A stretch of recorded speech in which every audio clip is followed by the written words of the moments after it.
Every day, we see patterns in the world around us. They testify to the careful design and hard work that produced them. But what about the patterns that are not made by man, but appear in the natural world? What do they reveal?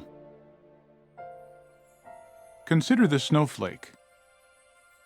These tiny crystals are formed when water vapor in a cloud condenses directly into ice. As the crystals grow, delicate and beautiful patterns emerge.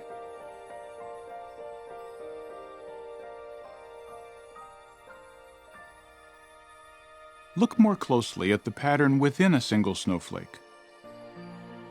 The crystalline arms branch, then branch again and again at increasingly smaller sizes.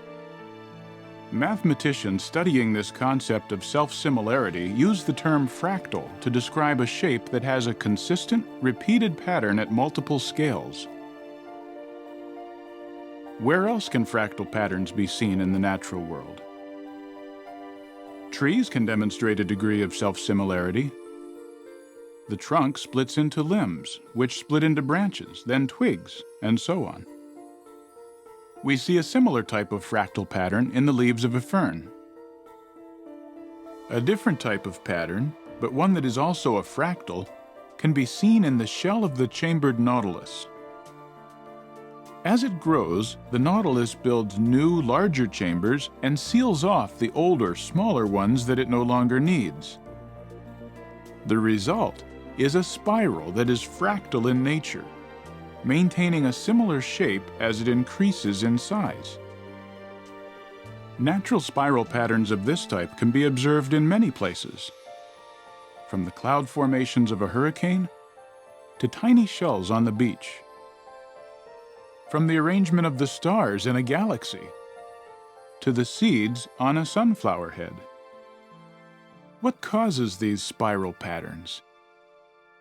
In the case of the sunflower, it has to do with the specific angle at which new plant growths form. This angle, approximately 137.5 degrees, is sometimes called the golden angle. It results in an ideally compact arrangement with no wasted space and creates distinct spiral patterns. If the sunflower grew not at the golden angle, but at a different angle, for example 140 degrees, we would see radial arms instead, and the seed arrangement would not be as efficient. As we look even closer, we can discern a fascinating mathematical relationship between this golden angle and a series of numbers called the Fibonacci sequence.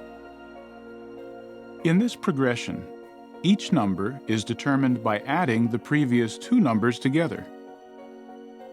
Interestingly, these Fibonacci numbers can often be observed in plants. This sunflower has 34 spirals in one direction and 55 going the other way. Both of these numbers are in the Fibonacci sequence. A pineapple will often have 8 or 13 spirals. Flowers with a spiral growth pattern tend to have a Fibonacci number of petals. Why are these numbers significant? As the Fibonacci sequence progresses, the relationship between successive numbers comes closer and closer to defining the exact value of the golden angle. This intriguing mathematical relationship between the golden angle of plant growth and the number of resulting spirals reminds us that the patterns we see in the natural world are not merely accidental. Each one is a reflection of order and careful design. As we take time to examine these patterns more closely, we're filled with a sense of wonder at the workmanship of their designer, Jehovah God. For His invisible qualities are clearly seen from the world's creation onward, because they are perceived by the things made.